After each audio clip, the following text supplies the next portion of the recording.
Hi friends, Mahanadi சீரியலுக்கான upcoming episode என்னென்னு பார்க்கலாம். தாத்தா விஜய்கிட்ட பயங்கரமாக அட்வைஸ் பண்ணுறாங்க. என்னப்பா 2 பேரும் சமாதானம் ஆகிட்டீங்களா அப்படின்ட்டு. எங்கே தாத்தா சமாதானம் ஆகுறது? நான் கேட்குறதுக்கு அவள் பதிலே சொல்லலை. கோவமாக இருக்கா தாத்தா? பின்ன இருக்க மாட்டாளா? நீ 2 நாளாக தவிக்க விட்டியே, அப்புறம் அவள் மனசு நோகாது அப்படிங்கிற. பரவாயில்ல, காவேரியாவது உன் முகம் கொடுத்தாவது பதில் பேசுகிறா. உன் பாட்டி கல்யாணம் இருக்காளே, நான் ஏதாவது ஒரு வேளை பேசலைன்னு வைவேன், 9 வேலைக்கு என் கூட பேச மாட்டேன். மூஞ்சி 1.5 கிலோமீட்டர் தூக்கி வச்சுக்கோ, தெரியுமா? அப்படியா தாத்தா? ஏன் தாத்தா? எப்போவுமே புருஷங்க பொண்டாட்டிக்கிட்ட செல்லம் தங்கம் கொஞ்சிக்கிட்டே இருக்கணும்டா. அப்படி கொஞ்சாட்டியும் பரவாயில்ல, ஒரு அன்பா 2 வார்த்தை அப்படியே பக்கத்தில் இருந்து பேசிகிட்டே இருந்தா அவங்களுக்கு சொர்க்கமே பக்கத்தில் இருக்க மாதிரிடா, வேறு எதுவுமே தேவையில்லை தெரியுமா அப்படிங்கிற. அப்படியே தாத்தா, சாரி தாத்தா, நான் தான் ரொம்ப மிஸ் பண்ணிட்டேன் தாத்தா, காவேரி ரொம்பவே நோகடிச்சிட்டேன். நான் இனிமேல் இந்த மாதிரி ஒரு இதை பண்ணவே மாட்டேன். சரிடா, நீ அவளை எங்கேயோ கூட்டி போகிறேன்னு சொன்னியே, கூட்டி போகலையா? எப்போ கூட்டி போகிற? இதோ இன்றைக்கே போகிறேன் தாத்தா அப்படிங்கிறாங்க. வேகமாக காவேரி, நீ ரெடி பண்ணு, ரெடியாகு, நம்ம வெளில போகிறோம். எங்கே? அதாண்டி வெளியில். அதான் எங்கே? ஏன் புரிச்சங்க கூப்பிட்டா நீ வரமாட்டியா அப்படிங்கிற. அதெல்லாம் வரேன், எங்கேன்னு சொல்ல வேணாமா அப்படிங்கிறாங்க. அதெல்லாம் முடியாது, வா, எங்கே கூப்பிட்டாலும் வரணும் அப்படிங்கிறாங்க. சரி சரி வர்றேன் அப்படின்னு சொல்லிட்டு கிளம்புறாங்க. ட்ரெஸ் பண்ணிட்டு வர்றாங்க. ராகினியை பார்த்தோன்னே அப்படியே அள்ளு விடுது. அப்படியே ஒரு மாதிரி, ஐயோ இவ இன்னைக்கு ஏதாவது சொல்ல போகிறாளா அப்படின்ட்டு. அவள் என்ன சொன்னால் நமக்கு என்ன அப்படின்னு இது தூக்கி போட்டு வர வேண்டியதானே. பார்த்தா அப்படியே கண்டுக்காமல் போகுதா காவேரி. என்ன காவேரி? ஐச்சலாம் அப்படிங்கிறாங்க. விஜய் வரங்காட்டிலையும் பார்த்தீங்கன்னா அம்புடு பேச்சு பேசுகிறாங்க ராகினி. அதுக்கப்புறம் பார்த்தீங்கன்னா விஜய் வந்துடுறாங்க. விஜய் பார்த்தோன்னா ராகினி அப்படியே பின்வாங்குறாங்க. காவேரி சீக்கிரம் வா அப்படின்னு கூப்பிட்றாங்களா. ரெடி ஆகிட்டு கிளம்பி வராங்க. எதுக்கு அந்த இதுக்கிட்டலாம் பேசிக்கிட்டு இருக்க அப்படின்னு சொல்கிறாங்க.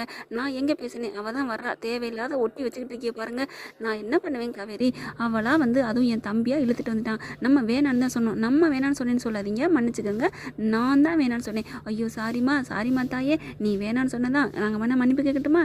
அதெல்லாம் ஒன்றும் வேணாம் அப்படின்னு சொல்லிட்டு, தாத்தா நாங்கள் கிளம்புறோம் அப்படின்னு விஜய் சொல்ல, வேகமாக வா வா அப்படின்னு சொல்லி உட்கார வைக்கிறாரு. என்ன அவசரம்? எங்கே? அதெல்லாம் இல்லை, இனிமேலாம் என்னால் தாங்க முடியாது தங்கம் அப்படின்னு சொல்லி வேகமாக கிளம்புறாங்க. காரில் ஏறிக்கிட்டு பார்க்குறாங்க பாட்டியும் சாரதாவும். எங்கே போகிறாங்க வெளியில்? சரி எங்கேயோ வெளியில் போனால் சந்தோஷம் தான் அப்படின்னு நினச்சி சந்தோஷப்பட்டுக்கிறாங்க. வெளியில் போயிட்டு இருக்காங்க. என்ன காவேரி ஒரு மாதிரியாக வர, மூடவுட்டாக வர, நல்லா பேச மாட்டியா அப்படிங்களா. ஏங்க நல்லா பேசலான்னு பேசாட்டி எனக்கு மனசு வரணுங்க அப்படிங்களா. எதுக்குடா தங்கம், ஏன்டா அப்படி பண்ணுற? பேசுனா என்ன?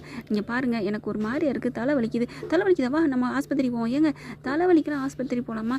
ஏன் அப்புறம் எதுக்கு கட்டி வச்சுருக்காங்க? அதெல்லாம் முடியாது, வா அப்படின்னு டக்குன்னு கிளீனிட்டு போய் நிப்பாட்டுறாரு. ஐயோ நான் தலைவலிலாம் இல்லை, தெரியும் நீ சும்மா தான் நடிக்கிறேன்னு. உனக்கு தலைவலியில் வந்திருக்கிறது மனவலி, சரியா? ஆமாம், அந்த மனவலி எதுக்கு எல்லாம் அந்த மனசுக்கு நீங்கள் இருந்து என்னை ஆட்டி படைக்கிறீங்களா? அதுக்கு தான். ஆட்டி படைக்கிறேன்னா எங்கே? மனசை காமி அப்படின்னு கையை வைக்க போய் சும்மா வாங்க அப்படிங்கிறாங்க. அதுக்கப்புறம் ஏன் காவேரி இப்படிலாம் பண்ணுற அப்படின்னு சொல்லி காரில் போயிட்டே இருக்காங்க. அப்படியே சிந்தனையாகவே யோசிச்சுட்டே வர்றாங்க. ஏன்னா வக்கீல் வந்து பேசுனாங்க இல்லையா, அவங்க பேசுனது வக்கீலுக்கு வந்து வேறு விஷயமா பேசுனாங்க. ஆனால் இங்கே ராகினி நல்லா கொளுத்தி போட்டுறாங்க. இந்த மாதிரி வக்கீல் வந்தாங்க எதுக்கு தெரியுமா? அக்ரிமெண்ட் பண்ண போகிறாங்க, உடனே டைவர்ஸ் கொடுக்க போகிறாங்க அப்படின்னு சொன்னோன்னே நடுங்கி போகிறாங்க. அப்போ அக்ரிமெண்ட்டை பற்றி எல்லாத்துட்டையும் பேச ஆரம்பிச்சிட்டாரா, அப்போ என்கிட்ட நடிக்கிறாரா அப்படின்னு வேதனையாக நினச்சிக்கிட்டே வராங்களா. அதை பார்த்து என்ன காவேரி, ஏன் காவேரி உன் சிந்தனை எங்கேயோ வச்சுட்ருக்க அப்படிங்கிற. ஒன்றும் இல்லைங்க, இப்போ நான் வரட்டுமா வேணாமா? ஐயோ வேணாமா தாயே, ஏன் இப்படி ரொம்ப பொசசிவாக இருக்காளே. நம்ம வெண்ணிலாவோட பேசுகிறது பழகிறது பிடிக்கலை, ரைட்டு. அப்போ பரவாயில்ல, நம்மளை உயிருக்கு நேசிக்கிறா, அதனாலே பொறாமல் வருது. நம்ம எப்படி நிவின் வந்து காவேரி போட்டா வச்சுருக்கானோன்னா நமக்கு எவ்வளோ வெறி வந்துச்சு. அப்போ அவளை நம்ம உயிராக நினச்சதுனால தானே. அப்போ சந்தோஷம் தான். நீ எவ்வளோ கோவப்படுறியோ அவ்வளோக்கு எனக்கு சந்தோஷம் காவேரின்னு மனசில் நினச்சிக்கிறாங்க. அதுக்கப்புறம் காரில் போயிட்டு இருக்காங்க. இல்லை இவங்களோட பேசிக்கிட்டே வரதுனால இடிபட்டுருது. அடிபட்ட கையோட அப்படியே காவேரிக்கு நெத்தியில் அடிபட்டுருதா. ஐயோ என்னாச்சு காவேரி அப்படிங்கிறாரு. காவேரின்னு துடிச்சு போகிறாரு. அதுக்கப்புறம் இறக்கிறாங்க. என்னாச்சு காவேரி அப்படிங்கிற. நெத்திலேருந்து அப்படி பார்த்தா கொட்டுது.